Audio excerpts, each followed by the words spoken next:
इसी रात में चारों तरफ सन्नाटा छाया हुआ था। सुनाई दे रही थी तो सिर्फ कुत्तों और झिंगुरों की आवाज। इसी रात में गंगाराम की आंख खुली। रात में प्यास लगना बड़ी दुविधा है। अब इंसान अपना गरम बिस्तर छोड़कर उठे और गंगाराम अभी अपनी बात पूरी भी नहीं कर पाया था कि उसने देखा कि सामने उसका बेटा खड़ा हुआ है। अरे मोहन, तू इतनी रात में मेरे कमरे में क्यों खड़ा है? आपको आखिरी बार पानी पिलाने आया हूँ। आखिरी बार? तू पागल हो गया है? लेकिन अब मोहन कुछ नहीं बोला। उसने सीधा एक डंडे से गंगाराम के सिर पर वार कर दिया। गंगाराम चिल्लाकर बाहर की तरफ भागा। बचाओ बचाओ, मेरा बेटा मुझे मार डालेगा। गंगाराम अपने घर से बाहर आ चुका था। उसके चिल्लाने से कुछ लोग उठ गए थे, लेकिन तभी पीछे से मोहन भी आ गया और उसने डंडे के लगातार वार से गंगाराम को मार डाला और वापस घर में भाग गया। हे भगवान, मोहन ने अपने पिता को मार डाला। भीड़ लग गई। मोहन फिर से बाहर आया, लेकिन अब उसके हाव भाव बदले हुए थे। भीड़ ने उसे पकड़ लिया और फौरन पुलिस को बुलाया। मैंने अपने पिता को नहीं मारा, वो कोई और था, वो कोई और था। मैंने अपनी आंखों से देखा है तुम्हें अपने बाप का कत्ल करते हुए। इंस्पेक्टर साहब, इसे ले जाइए। मोहन को पुलिस पकड़कर ले गई, लेकिन उसकी चीखें अब भी लोगों के कानों में गूंज रही थी। मैंने अपने पिता को नहीं मारा, वो कोई और था। लोगों के मन में डर समा गया था। ये कैसा समय आ गया था जब बेटा बाप का गला काट रहा था और फिर कह रहा था कि उसने कुछ किया ही नहीं। इसी बीच गांव में एक नया लड़का आया, राजीव। वो अपने पुश्तैनी घर और जमीन के सिलसिले में गांव लौटा था। ये गांव तो मेरी बचपन की यादों से बिल्कुल अलग हो गया है। इतनी अजीब बेचैनी क्यों है यहाँ? अरे राजीव, तू यहाँ कैसे? पंकज, अरे गांव में क्या कर रहा है भाई? आते ही देखा कि पुलिस मोहन को पकड़ कर ले जा रही थी। अजीब बात है भाई, मोहन ने अपने बाप को मार डाला और कह रहा है कि वो निर्दोष है। ये क्या कह रहा है तू? ये कोई साधारण हत्या नहीं है राजीव। कुछ अजीब हो रहा है इस गांव में, कुछ बहुत भयानक। फिलहाल मैं अपने घर जा रहा हूँ, कल मिलते हैं। राजीव के मन में घबराहट थी, लेकिन वो अभी सबको महज सहयोग समझ रहा था। अगली रात आई। लोग मोहन की करतूत से डरे हुए थे और जल्दी जल्दी अपने घरों में चले गए थे। लेकिन राम प्रसाद के घर में कुछ अजीब चल रहा था। इतनी रात हो गई लीलावती, अब सो जा लीलावती। हाँ, अब सोने का ही समय आ गया है हमेशा के लिए। राम प्रसाद को लगा कि उसकी पत्नी नींद में बड़बड़ा रही है। उसने कुछ कहने के लिए मुंह खोला ही था कि लीलावती अचानक उठकर बैठ गई। उसकी आंखें काली हो चुकी थी और चेहरा अजीब लग रहा था। लीलावती, ये क्या हो रहा है तुम्हें? तुझे सोने की जल्दी है ना, तो ले, हमेशा के लिए सो जा।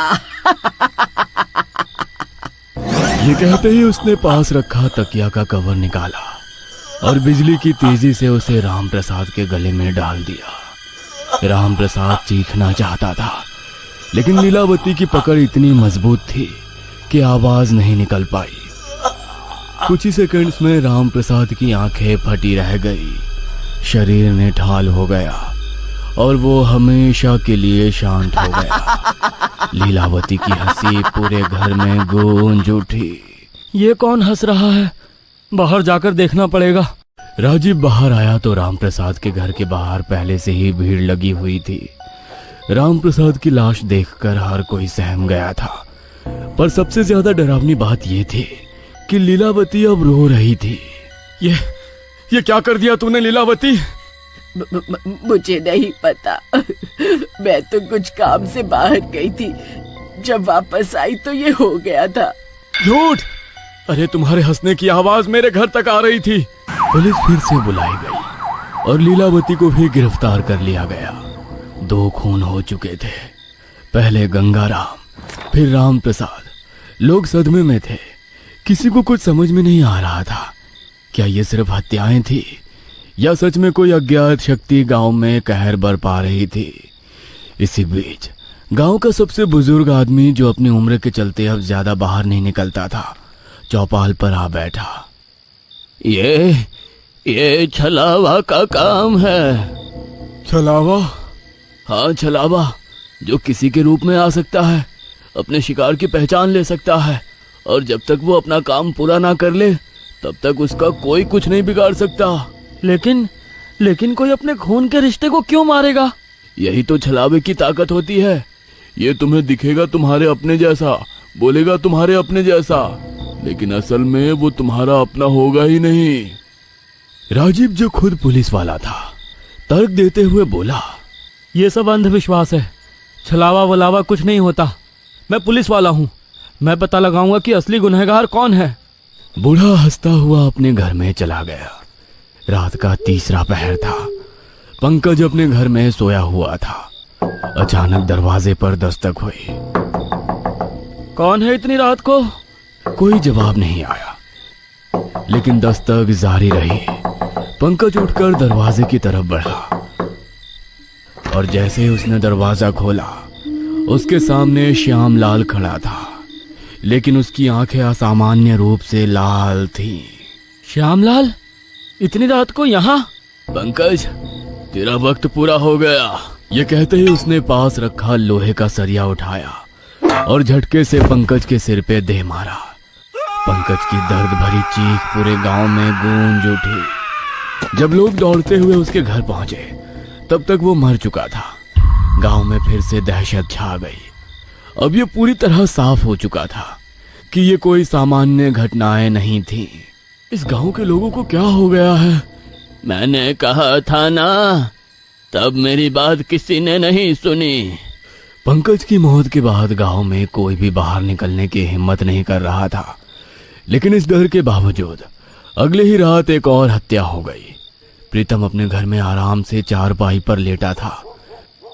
उसकी बेटी संगीता रसोई में कुछ काम कर रही थी। संगीता बेटा, जरा पानी ला दे, बड़ी प्यास लगी है। लेकिन संगीता कुछ नहीं बोली। उसने अचानक पास रखी रसोई की चाकू उठाई और सीधे प्रीतम की छाती में घोंप दी। अरे ये क्या कर रही है संगीता? अब कोई प्यासा नहीं रहेगा बाबा। प्रीतम की आंखें धीरे धीरे ठंडी पड़ गई और संगीता वहीं मुस्कुरा रही थी। जब गांव वालों को यह खबर मिली तो हर कोई कांप गया। अब किसी को कोई संदेह नहीं रहा कि गांव में वाकई छलावा आ चुका था। यह छलावा का ही काम है, पक्का। हे भगवान, ये इस गांव को किसकी नजर लग गई है? अब तक 4 हत्याएं हो चुकी थी। गंगाराम, राम प्रसाद, पंकज और प्रीतम। गांव वाले अब खुले में चलने से भी डरने लगे थे। कौन कब किसका रूप बदल ले और किसे मार डाले, कोई नहीं जानता था। इसी समय गांव में रहने वाले सबसे चतुर आदमी चंदन ने सबको इकट्ठा किया। मैंने कुछ नोटिस किया है। क्या? छलावा कभी एक पैटर्न में नहीं मारता, वो रैंडमली लोगों को मारता है। लेकिन यहाँ एक पैटर्न है। क्या मतलब? ध्यान से देखो, जिन जिन लोगों की हत्या हुई है, ये सब एक दूसरे से जुड़े थे। कैसे जुड़े थे? ये सब जमीन की खरीद फरोख्त में शामिल थे, और अगला नंबर मेरे पिता का है, क्योंकि वो इन्हीं के साथ थे। मेरी बारी? अगर ऐसा है तो मतलब छलावा तुम्हारा रूप लेकर आएगा। हाँ, हमें तैयार रहना होगा।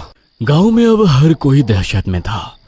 रात हो चुकी थी, लेकिन इस बार चंदन के घर कोई नहीं आया। उसकी सांसें तेज चल रही थी। वो पूरी रात जागता रहा, पर कोई भी हमला नहीं हुआ। सुबह हुई तो राजीव उससे मिलने आया। चंदन, रात तो शांति से निकल गई, लगता है छलावा भी डर गया है तुझसे। चंदन ने गहरी नजरों से उसकी ओर देखा। फिर अचानक बिना कुछ कहे उसने पास रखा चाकू उठाया और झटके से राजीव के पेट में घोंप दिया। चंदन, ये तूने क्या किया? राजीव लड़खड़ाते हुए जमीन पर गिर पड़ा। उसका शरीर झटकों से कांप रहा था। लोग दौड़ते हुए वहां पहुंचे। चंदन, तुझे क्या हो गया है? अरे तूने राजीव को क्यों मार दिया? हमने तो सोचा था कि तू इस छलावे से बच जाएगा, पर तू तो खुद ही हत्यारा बन गया। लेकिन तभी राजीव का शरीर अचानक अजीब तरीके से मरोड़ खाने लगा और वो छलावे में बदल गया। हे भगवान, ये क्या हो रहा है? तभी सबका ध्यान अचानक गांव की दूसरी तरफ गया। वहां असल राजीव खड़ा था। उसका चेहरा सफेद पड़ चुका था। वो भागने की कोशिश करता है, लेकिन गांव वालों ने उसे पकड़ लिया। मुझे पहले ही तुझ पर शक हो गया था राजीव। पहले जिन जिन लोगों को छलावे ने मारा था वो सब जमीन के सौदागर थे, और तुझे भी इसी जमीन के सौदा में दिलचस्पी थी। मैंने समझ लिया था कि ये कोई सहयोग नहीं हो सकता। बोल, आखिर यह सब तूने क्यों किया? जिस जमीन को मैं बेचने आया था वो असल में मेरी थी ही नहीं। क्या मतलब? ये सब लोग, गंगाराम, राम प्रसाद, पंकज, प्रीतम, इन सब ने मिलकर मेरे बाप से जबरदस्ती वो जमीन छीन ली थी। और जब मेरा बाप कुछ नहीं कर पाया तो उसने खुद को फांसी लगा ली। मैं अपने बाप की मौत का बदला लेना चाहता था। तभी मुझे पता चला कि इस गांव के पास छलावे का वास है। तूने छलावे को वश में कर लिया? हाँ, मैं एक तांत्रिक से मिला जिसने मुझे छलावे को वश में करने का एक तरीका बताया। मैंने उसकी मदद ली और फिर छलावे को उन लोगों के खिलाफ इस्तेमाल किया जिन्होंने मेरे पिता को आत्महत्या करने के लिए मजबूर किया था। अब सब कुछ साफ हो चुका था। बहुत हो गया तेरा नाटक राजीव। अब तू सारी जिंदगी सलाखों के पीछे रहेगा। राजीव को पुलिस के हवाले कर दिया गया। जिन निर्दोष लोगों को जेल हुई थी उन्हें बचा लिया गया और गांव में पहली बार कई हफ्तों के बाद एक सुकून भरी रात आई।